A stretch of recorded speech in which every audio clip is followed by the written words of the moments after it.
La guadaña de luz. Relato, Fiela Gracchi. Nadie en San Jerónimo hablaba de ella en voz alta.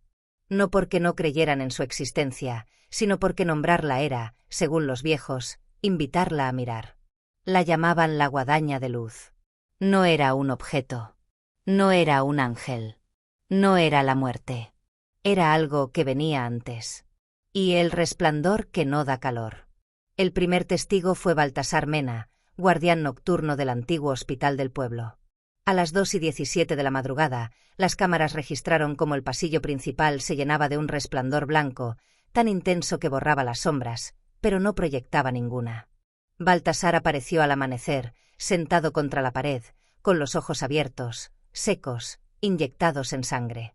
Murmuraba una sola frase, una y otra vez. Cortó lo que todavía no estaba muerto. Murió 12 horas después. El forense dictaminó un paro cardíaco. Pero al abrirle el pecho, encontraron algo imposible. Sus órganos estaban intactos, pero separados entre sí, como si algo los hubiera dividido sin romper piel, huesos ni músculos. Como si hubiera sido segado desde adentro. Las siguientes apariciones se repitieron en distintos puntos del pueblo. Una escuela abandonada, el cementerio viejo, una casa clausurada tras un suicidio múltiple. Todos los testigos describían lo mismo. Una curvatura de luz suspendida en el aire, delineada como una hoja gigantesca, flotando a pocos centímetros del suelo. No brillaba, ardía. Dentro de ella se movían siluetas humanas, retorciéndose, como reflejos atrapados en un espejo líquido. Y detrás, apenas visible, una figura alta, delgada, sin rostro, sosteniendo aquello que no era una guadaña, sino el límite mismo entre existir y desaparecer. Quienes la veían comenzaban a cambiar. Dormían con los ojos abiertos. Dejaban puertas y ventanas cerradas con clavos. Escribían símbolos en las paredes que luego no recordaban haber dibujado. Decían escuchar un roce constante, como metal cortando algo blando, aunque no hubiera sonido alguno. La paranoia se volvió epidemia. La gente sentía que algo los rodeaba, no afuera, sino entre sus pensamientos. El padre Esteban Urrutia, antes de colgarse en la torre de la iglesia, dejó un cuaderno oculto bajo el altar. En él relataba que había encontrado referencias coloniales a la guadaña de luz en documentos prohibidos del siglo XVII. No la describían como entidad, sino como fenómeno de cosecha. No ciega cuerpos. Ciega futuros. Ciega recuerdos aún no formados. Ciega el vínculo entre un ser y su permanencia. Según los textos, cuando la guadaña se manifiesta, las personas no mueren de inmediato. Primero pierden partes invisibles, reflejos que ya no aparecen en los espejos, sombras que no coinciden, voces internas que se apagan. Después comienza la verdadera mutilación. Familias enteras olvidan a alguien que todavía vive con ellas. Madres dejan de reconocer a hijos que les hablan. Esposos duermen junto a mujeres cuyo nombre ya no existe en su mente. No es locura. Es ser cortado del mundo. Yo llegué a San Jerónimo como periodista. Pensé que era histeria colectiva. Fallas eléctricas. Sugestión. Un pueblo enfermo de miedo. Hasta que vi el primer destello en mi habitación. No venía del exterior. Se abrió dentro del aire. Una línea curva, perfecta, luminosa, flotó frente a mí. No iluminaba las paredes. Iluminaba mis recuerdos. Vi escenas de mi infancia proyectarse en su superficie, pero al desvanecerse, ya no podía sentirlas. Sabía que habían ocurrido, pero no me pertenecían. Entonces comprendí el verdadero horror. La guadaña no mata. Vacía. Comencé a olvidar el rostro de mi madre. Luego el sonido de mi propia voz. Después, algo peor, el miedo. Y cuando uno deja de temer, ya está listo para ser cosechado por completo. La última noche, todo el pueblo se llenó de aquel resplandor. Decenas de curvas suspendidas en calles, casas, templos, cruzándose unas con otras, formando una estructura imposible, como si el cielo se hubiera abierto por dentro. Las personas caminaban lentamente hacia ellas, con los ojos secos, sonriendo sin emoción. Algunos se atravesaban el pecho con cuchillos solo para comprobar si seguían enteros. No gritaban. No sangraban. porque ya estaban cortados. En la plaza central, vi la figura completa, alta como un campanario, hecha de vacío. No tenía cabeza. No tenía manos. Solo aquella extensión de luz que entraba en los cuerpos, y sacaba de ellos todo lo que aún no había ocurrido. Proyectos. Hijos no nacidos. Palabras no dichas. Redenciones futuras. Comprendí que San Jerónimo no estaba siendo destruido. Estaba siendo borrado del tiempo. Escribo esto mientras la habitación vuelve a iluminarse. Ya no recuerdo por qué vine. No recuerdo mi apellido. No recuerdo a nadie que pudiera leer esto. Siento que algo se separa dentro de mí. No duele. No arde. Se siente como cuando uno está a punto de quedarse dormido. Y se da cuenta de que nunca más va a despertar siendo alguien. La guadaña de luz está aquí. Y cuando termine conmigo, no quedará ni siquiera mi ausencia. Nadie recordó cuando San Jerónimo dejó de existir. No hubo titulares. No hubo ruinas. No hubo cadáveres. En los mapas, el espacio donde alguna vez estuvo el pueblo era ahora una zona borrosa, como si el papel hubiera sido frotado con ceniza. Los satélites no registraban nada coherente, a veces bosque, a veces ruinas, a veces un vacío luminoso que los técnicos juraban ver solo por fracciones de segundo antes de que las pantallas se apagaran. Lo llamaron anomalía blanca S-17. Pero entre ciertos círculos, archiveros clandestinos, teólogos expulsados, médicos forenses sin licencia, se usaba otro nombre. El territorio segado. 3 meses después del evento, comenzaron a aparecer personas en pueblos cercanos. Caminaban desde la nada. No traían documentos. No recordaban nombres. No reconocían idiomas. Pero todos tenían la misma marca, una línea pálida, curva, bajo la piel, recorriéndoles el torso como una cicatriz que no había sido hecha desde fuera. Los hospitales los registraron como amnésicos severos. Se equivocaron. Los estudios mostraron algo imposible. Sus cerebros no presentaban trauma, pero zonas enteras no reaccionaban a estímulos asociados al tiempo, la identidad o el apego. No podían proyectarse en el futuro. No podían sentir pérdida. No podían temer a la muerte. Algunos médicos comenzaron a llamarlos en secreto. Los previamente muertos. Por las noches, todos se levantaban a la misma hora, 2:17 de la madrugada. Se sentaban erguidos en sus camas.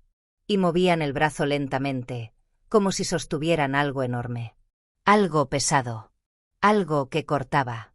Ante la imposibilidad de explicar la anomalía, una división clandestina del Estado activó el Proyecto Umbral, destinado al estudio de fenómenos de desvinculación ontológica. Yo no recuerdo haberme ofrecido voluntario. Pero mi nombre estaba en la lista. Fuimos 7. Nos trasladaron al perímetro de la anomalía S-17. No había cercas. No había muros. Solo un cambio. El aire era más denso. La luz no proyectaba sombra. Los sonidos tardaban en llegar.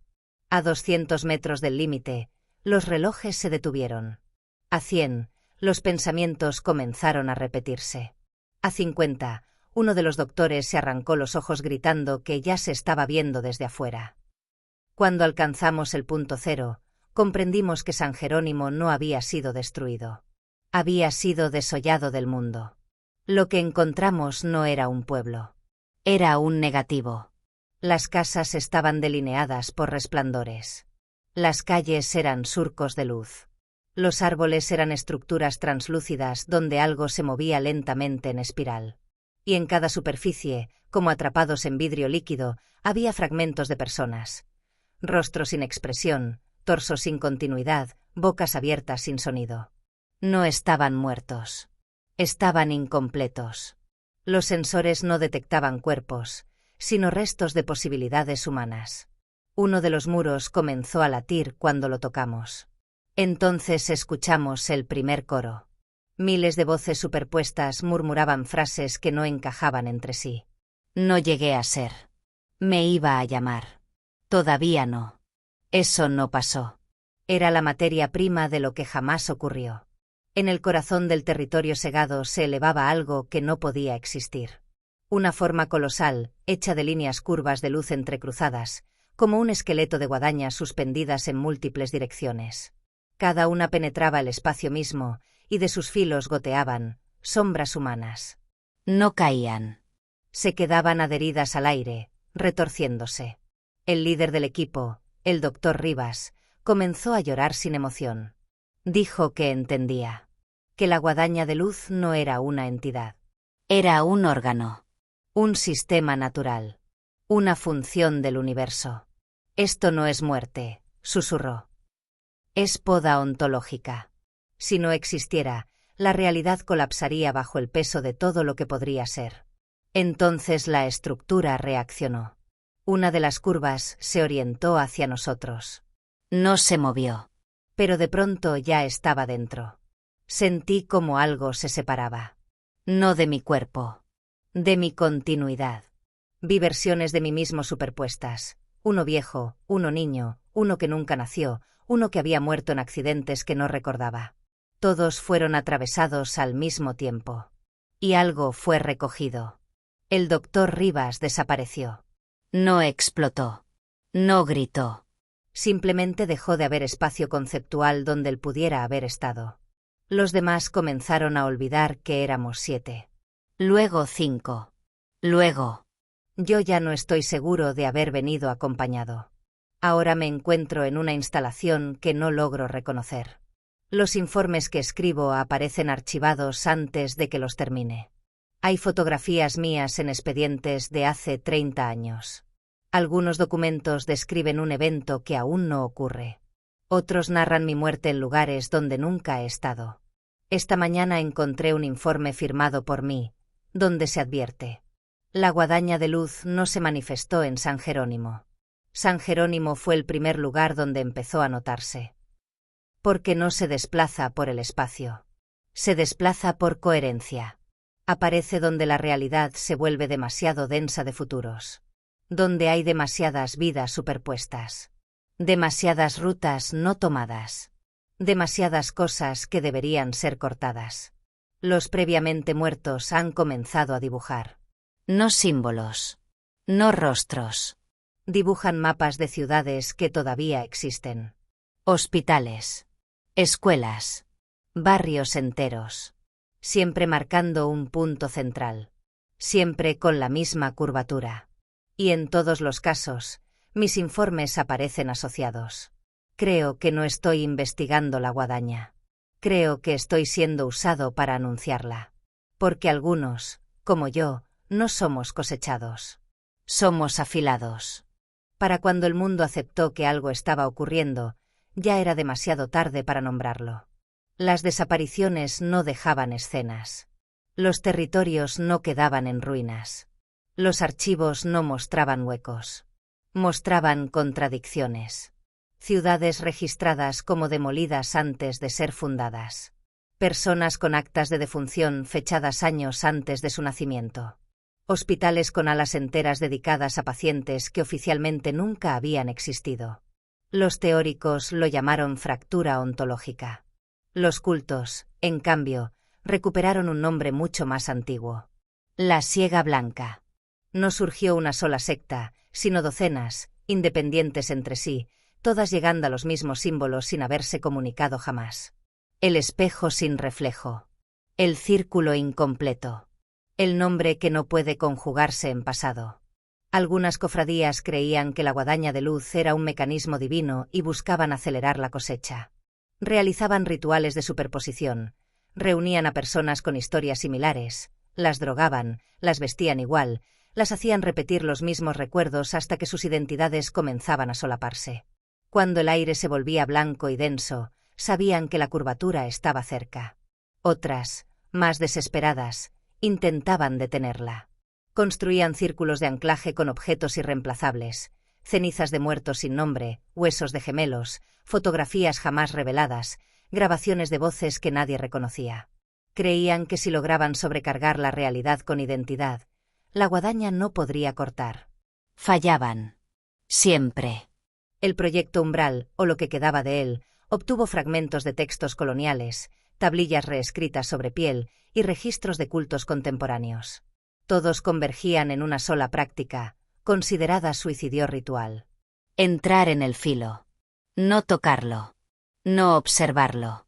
Ser atravesado conscientemente. La hipótesis era simple y monstruosa. Si la guadaña siega lo que aún no es, entonces en su interior debía existir un depósito, una matriz, un lugar donde lo no ocurrido es almacenado. Un interior del corte. Yo fui el único que no presentó resistencia psicológica. Eso me convirtió en candidato. El ritual exigía 3 personas que hubieran sobrevivido a una siega parcial. Un espacio donde el tiempo fallara. Un ancla, alguien dispuesto a recordarte mientras tú dejes de serte fiel.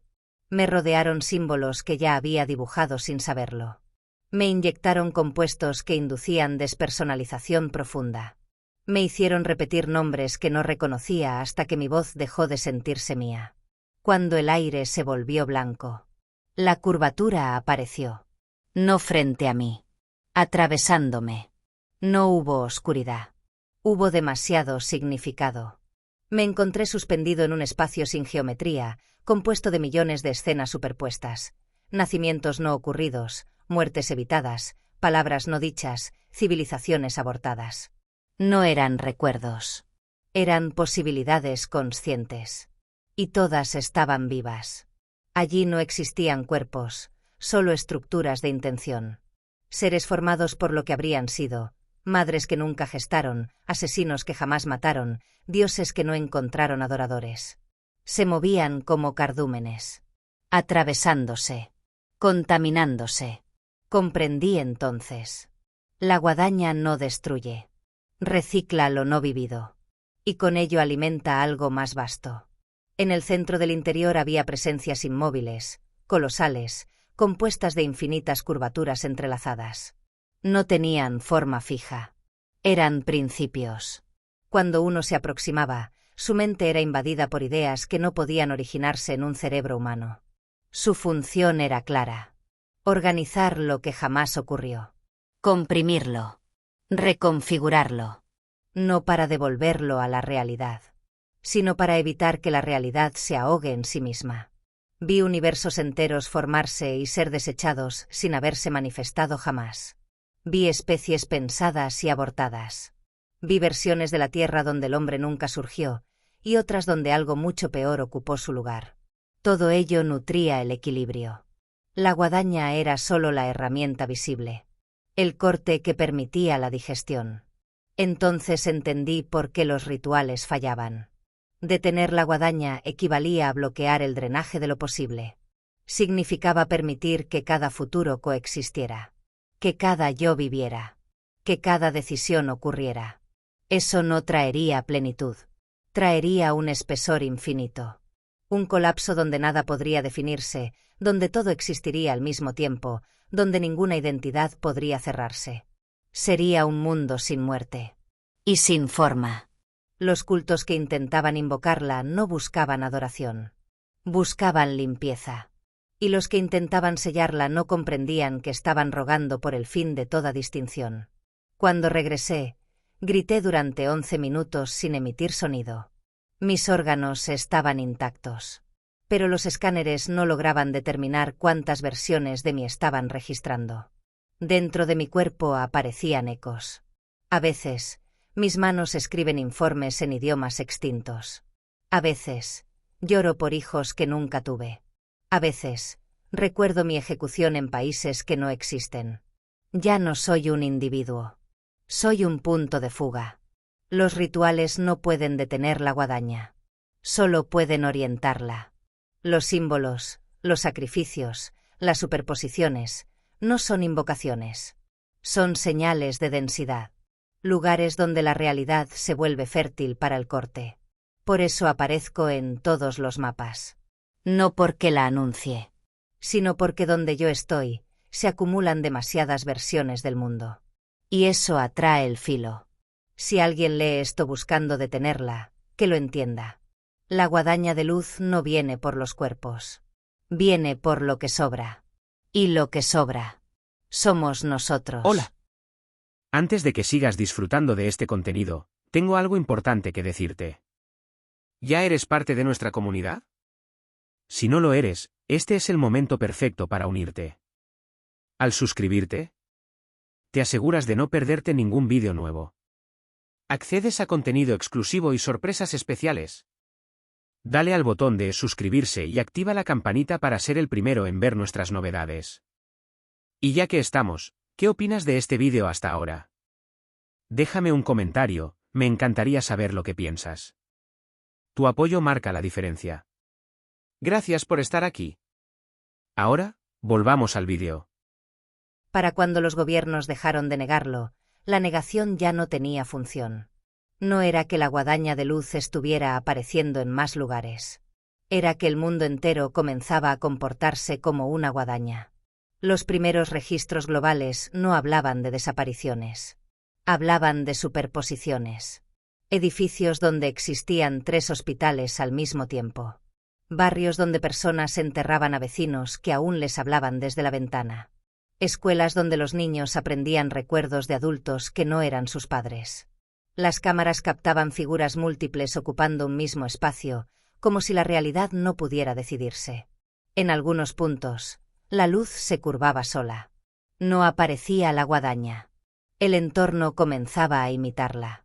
Los físicos abandonaron los laboratorios. Los teólogos quemaron sus bibliotecas. Los psiquiatras se suicidaron en masa cuando comprendieron que ya no trataban mentes, sino excesos de existencia. Lo más aterrador no fue el pánico. Fue la adaptación. Ciudades enteras empezaron a realizar liturgias de adelgazamiento, ceremonias públicas donde las personas entregaban objetos irreemplazables, nombres, fotografías, incluso roles sociales, buscando volverse menos densos. Se crearon ministerios del descarte. La gente acudía a oficinas donde funcionarios les ayudaban a renunciar a futuros, matrimonios no ocurridos, carreras no iniciadas, hijos no nacidos. Todo era registrado, destruido, borrado.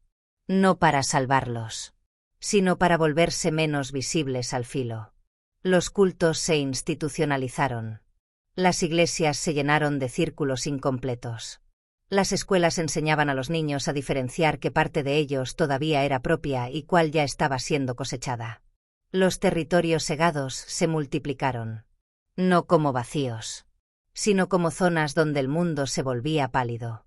Allí, los sonidos se oían antes de producirse. Las sombras se movían sin objetos. Las personas dejaban huellas que nadie había pisado. Quien entraba demasiado profundo comenzaba a duplicarse. No físicamente. Narrativamente. Había versiones de ellos actuando en registros oficiales, otras en recuerdos ajenos, otras apareciendo en transmisiones antiguas. El yo se volvía un eco administrativo. En el centro de cada zona blanca, siempre surgía la misma estructura. Curvaturas suspendidas. Entrecruzadas. Goteando siluetas. No eran manifestaciones de la guadaña. Eran puntos donde el mundo ya había sido suficientemente adelgazado como para volverse herramienta. Lo último que las potencias mundiales intentaron no fue detenerla. Fue preservar algo que no pudiera ser segado. El programa Arca no buscaba salvar personas, sino conceptos irreductibles, constantes matemáticas, estructuras lógicas, secuencias sin alternativa. La idea era crear un núcleo de realidad tan cerrado que no generara futuros. Sin posibilidades. Sin bifurcaciones. Un mundo muerto. Pero estable. Yo fui llevado allí porque ya no era considerado humano. Era considerado umbral. Mi función era detectar densidad ontológica. Donde mi percepción se fragmentaba, sabían que la guadaña se acercaba. Y ya casi no veía nada de forma continua. No hubo una fecha final. No hubo un evento central. Hubo un momento, detectado por miles de sensores y por nadie a la vez, en que las zonas blancas comenzaron a unirse. Los continentes desarrollaron curvaturas. Las nubes adquirieron filo. El horizonte ya no era una línea, sino un arco. Las personas sentían cortes sin heridas. Olvidos sin causa. Despedidas sin interlocutor. El planeta entero se convirtió en una superficie deshiega. Y entonces lo comprendí. La guadaña no estaba expandiéndose. Estaba emergiendo desde dentro del mundo. Porque el mundo ya había producido demasiadas versiones de sí mismo. Durante 72 segundos, Todos los dispositivos del planeta emitieron la misma transmisión. No imagen. No sonido. Estructura. Quienes la percibieron describieron lo mismo, la sensación de haber visto el esqueleto del universo, compuesto de millones de curvaturas entrelazadas, todas cortando flujos invisibles. Y dentro. Movimiento. No de entidades, sino de procesos conscientes. Como si la realidad estuviera siendo digerida. En Arca, los modelos colapsaron. Los científicos comenzaron a desaparecer de los recuerdos de sus propios colegas. Yo, en cambio, empecé a recordar demasiado. He descubierto algo que nadie más parece notar. En los lugares donde ya no queda casi nada que segar. La guadaña se ralentiza. Como si buscara. Como si necesitara un último exceso. Un último cúmulo. Un último nudo de posibilidades. Y hay uno. Uno que no ha sido adelgazado. Uno que sigue produciendo futuros, versiones, bifurcaciones sin límite. No es una ciudad. No es un país. No es una especie. Es una mente. La mía. Desde que regresé del interior, cargo con demasiadas versiones. Demasiados yous no cortados. Demasiados caminos activos. Soy una anomalía de densidad. Un tumor de posibilidad. Y donde yo existo, el mundo se curva. Creo que Arca no me protege. Me conserva. Como cebo. Como último campo de siega. Como el lugar donde la guadaña de luz deberá terminarse. No hay fecha para esto. Porque el tiempo fue una de las primeras cosas en adelgazarse. Pero hay un antes. Y hay este momento, que ya no pertenece a ninguna secuencia. Arca no es una instalación. Es un nudo. Un espacio donde miles de realidades aún no resueltas se mantienen superpuestas a la fuerza. Aquí no existen pasillos, sino probabilidades alineadas. No existen puertas, sino decisiones congeladas. Las paredes murmuran versiones de mi nombre. En algunas, yo fui ejecutado por cultos. En otras, nunca entré en el proyecto Umbral. En otras, soy una cosa sin forma sostenida por cables y rezos. Todas ocurren aquí. Todas sangran en la misma dirección. La guadaña de luz no se manifiesta. Porque todo aquí ya es manifestación. Los restos del programa no planean detenerla. Planean cerrarla. Han reunido todo lo que todavía genera futuros. Niños nacidos en zonas blancas. Sobrevivientes con identidades múltiples. Archivos contradictorios. Lenguas sin hablantes. Máquinas que predicen escenarios imposibles. Y yo. El ritual final no es de invocación. Es de saturación. Convertir un solo punto en tal cúmulo de posibilidades que la guadaña tenga que atravesarlo por completo. No para segar, sino para consumirse. Un filo no puede cortar eternamente sin desaparecer si no hay ya nada fuera de él.